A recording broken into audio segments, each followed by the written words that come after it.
5 years ago. Can you just start off with your name? Oh, it's Cody Carpenter. Cody. Yeah. And became homeless 5 years ago. Where do you come from? Winnipeg. Yeah. Yeah, I had a pretty good job there, and I was a drinker for 27 years, and I worked at this company for 15 years and became a pressman. Right. So I was a pressman for about 3 or 4 years, and I met my ex-wife, and she was an alcoholic too. And then they put me on the fucked up worst schedule an alcoholic could have. I worked 2 on, 2 off, and I got paid every Friday. So I'd go into work hungover as fuck, and then the next day's Friday, basically. Fuck. And paid every Friday, like I said, and $47 an hour. Yeah. So it all went to drinking. So what brought you to Calgary, man? Well, I started missing time, and then they let me go, but they rehired me with a last chance agreement. So I had to make it 6 months without missing any time or being late, and I made it 5.5 months, and I missed today. And that's it. No other chance. There was, because I signed the contract, right? So Yeah. and that was it. So I went to another printing company, but it was real shitty there. Because going from pressman and back down to the bottom, and it's kind of hard to do.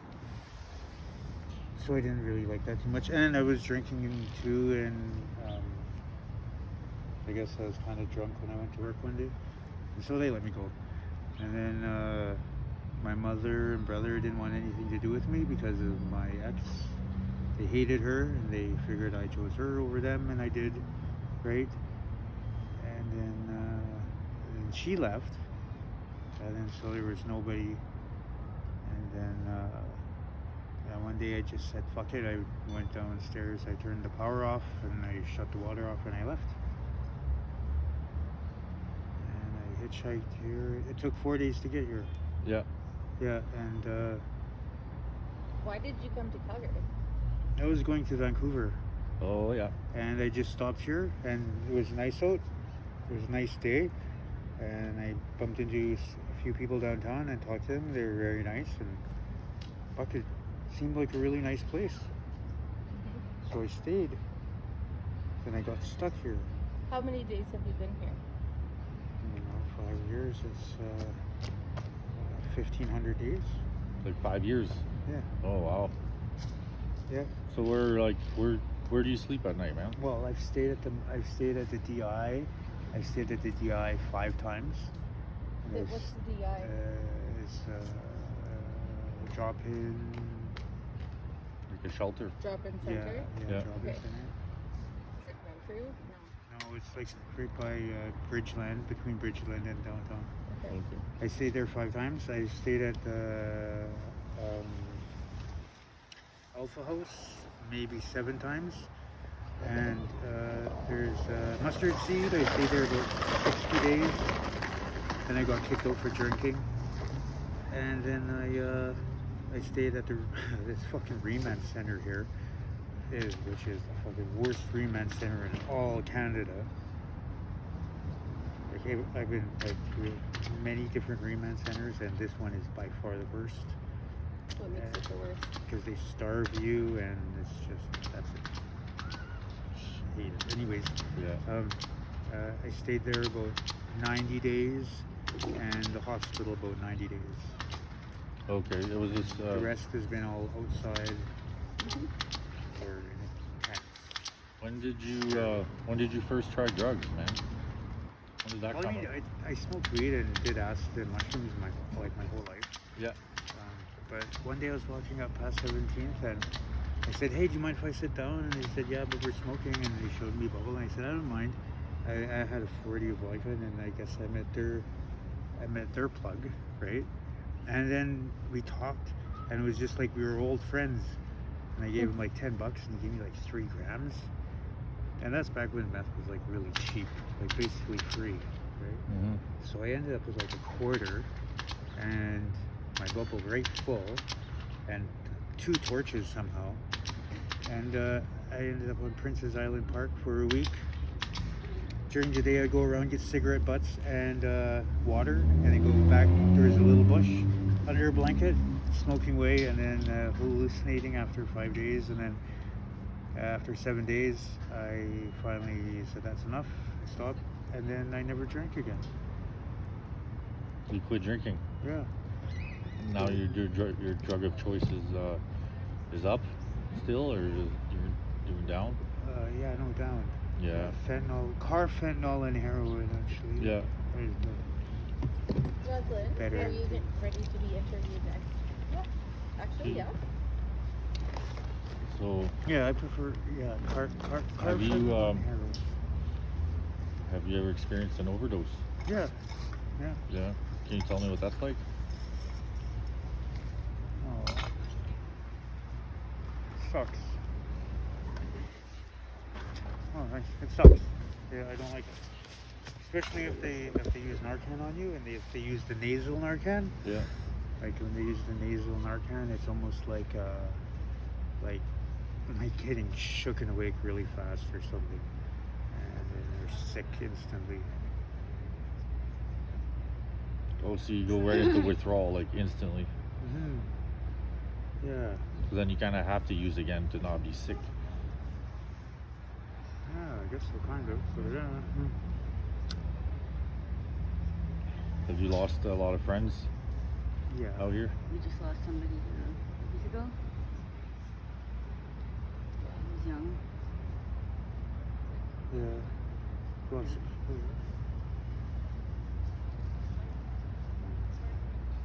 like my original street family, I guess. There was 2 people that passed away. One was Les. His name was Les, and Claude. And I don't know. I'm not too happy about that.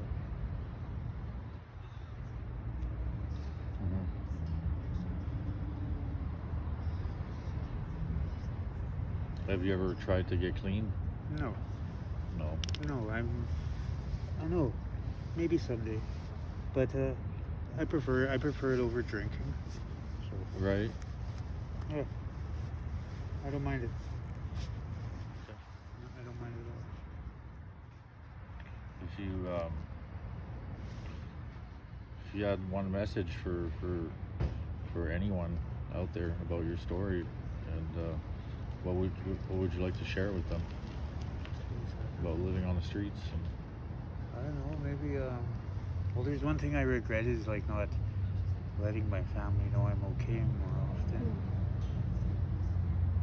I think the last time I spoke with my brother and mother was around Christmas time. And before that it was about 4 or 5 years, right? Yeah, that's crappy. So maybe I'll do that today. Oh my gosh, you need to phone your family. Just one tiny phone call. Yeah. For real. Look me in the eye, please. I'll look you in the eye. Make one phone call today. Hey, you'll feel good about it, man. Yeah. Yeah. It doesn't have to be big. Just like one little tiny phone call. Hey, I'm alive. I love you. Thank you for being my mom and dad, brother, whoever. So how do you guys, your day-to-day life, like how do you make money? How do you survive out here, man? Well, we got cans, Yeah. and we found some pretty neat things, and I think I need to interview Roselyn now. yeah, and we just trade and stuff and Roselyn? get lucky. That's all. Steal. Am I saying it right? Yeah. Okay. I'm just gonna go take a picture. Is my phone like still alive? Yeah. Oh, okay. Roselyn, where are you from? Saskatchewan. Saskatchewan. Yeah. Oh, Yeah. me too. Where are you from in Saskatchewan? Regina. Regina. Yeah. You,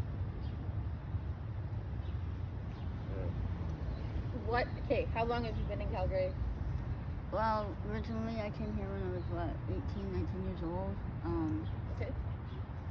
I came here originally for my boyfriend at the time was on the run, so he ran here. He eventually got picked up, and I stayed, and I met somebody and had two girls with him. And then we broke up, and then I've been in Calgary.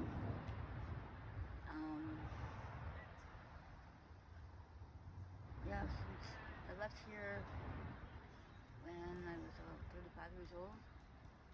You were 35 years old? No, I left. Okay. Yeah.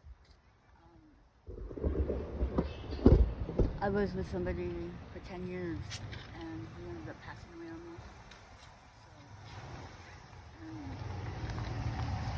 that changed my life drastically. So, since then, I don't know, it's been trying to survive, I guess. And How old are your girls? my oldest is was born in 91, so 35. Do the math. 35? Well, yeah, 34. 35. Okay. and my youngest is actually on the street here too, so she's about, I think she's 27. Okay.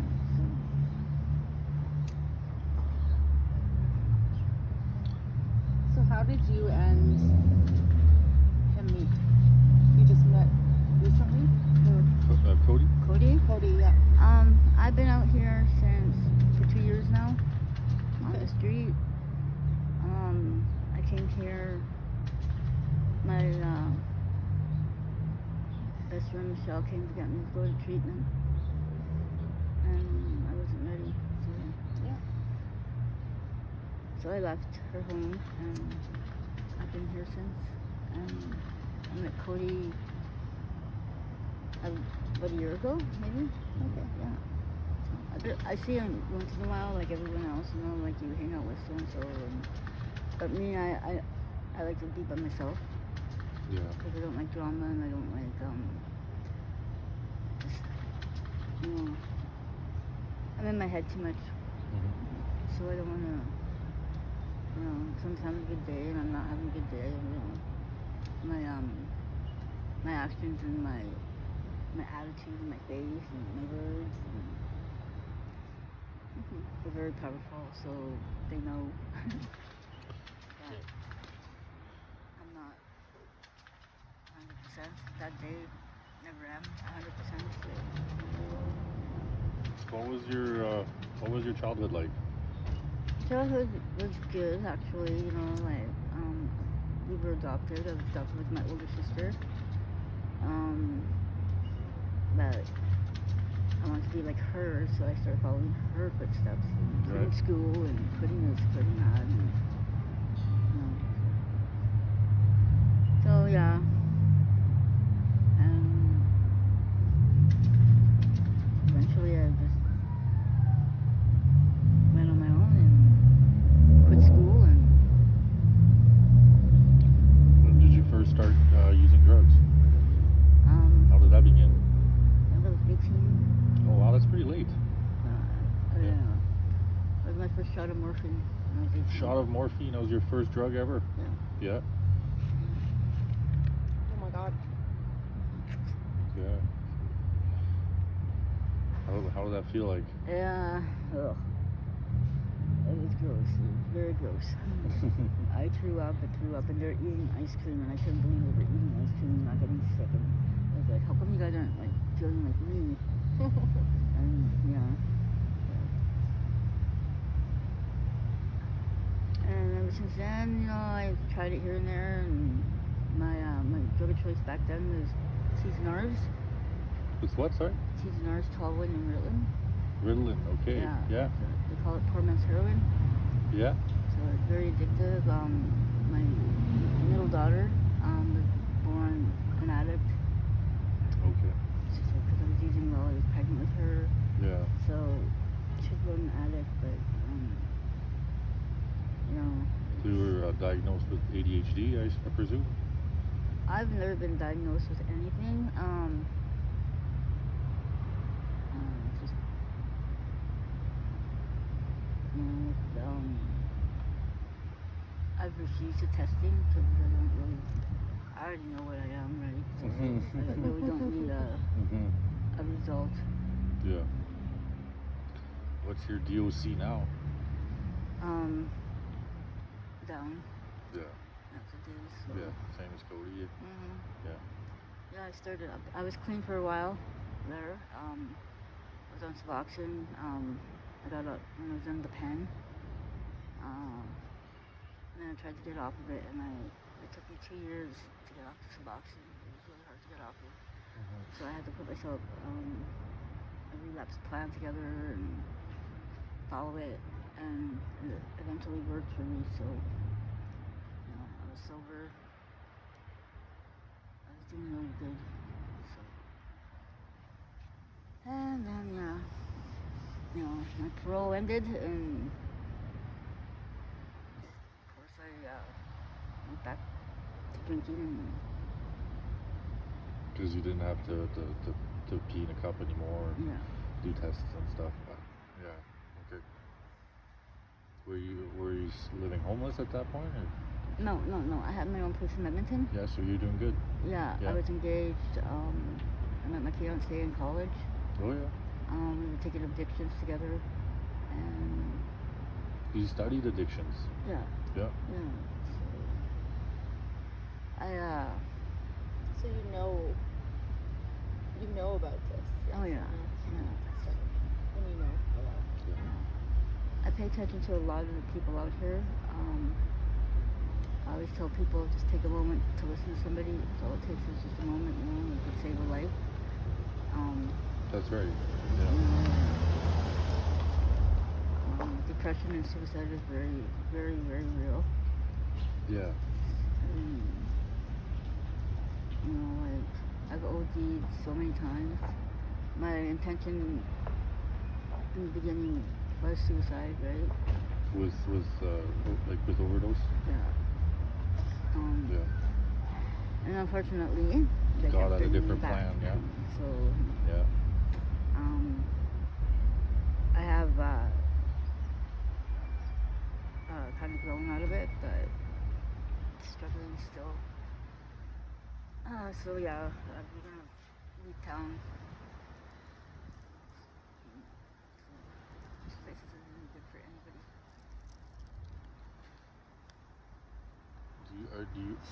You're a smoker? You're Beginning. injecting? I do it all. You do it all? Yeah. But I don't inject it down. I inject down the side. Side is speed. Yeah. Pint. So Yeah. inject that. Just to keep you awake, keep it balanced throughout the day, or No, I just love how it makes you feel when you inject it. Like my first injection was in Edmonton. yeah. The seen this guy named Jet. He drugged me, and ever since then I fell in love with it. And that's all I ever want to do. Did, I should say, but now I'm terribly into the down, and I can't be without it.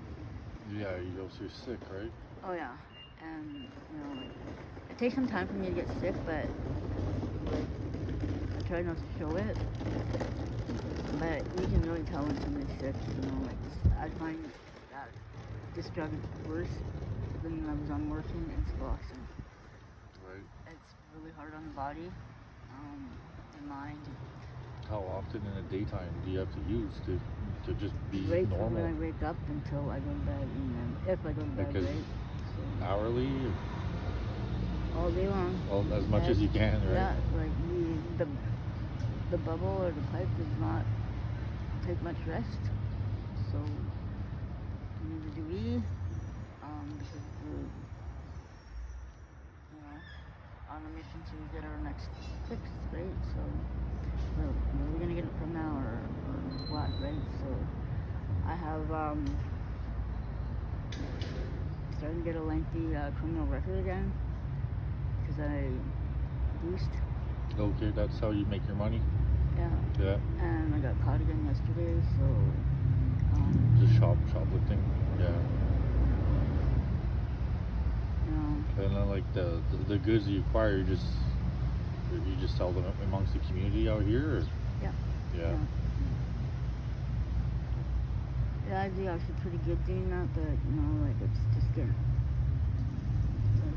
getting worse, you know, like just I don't care, you know, like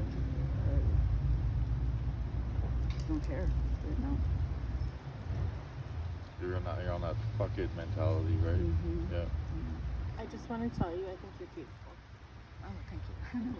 And you like quickly like put your shoes on and your scarf, and you like you're actually beautiful. I just cut my hair, like, well, hacked it, I should say, and dyed it. My hair used to be pink, and I used to have long hair. Oh yeah. Just like You're a couple beautiful, days. and I hope you know that somewhere inside yourself. I guess just as a closing question here is, if there's anything you'd want to share for the kids or to know about just living homeless in Calgary, being addicted. What kind of message would you like to put out there for them? For prevention, I would say communication is key. You know, you got problems going on in your head, or you feel alone, you know, like seriously reach out to somebody. There's always help out there. Yeah. You know, Yeah. and even though you feel alone, you're not, you know, but I don't regret being out here. I must say these are like the best people I've met in my life. Like they're like me, you know. And I love them, family. Yeah, just fellow humans, man. But I hope, you know, like, I don't ever want anybody to go through what I've gone through. You know, it's a terrible hurt. There is help, so I hope anybody that can help themselves before it's too late.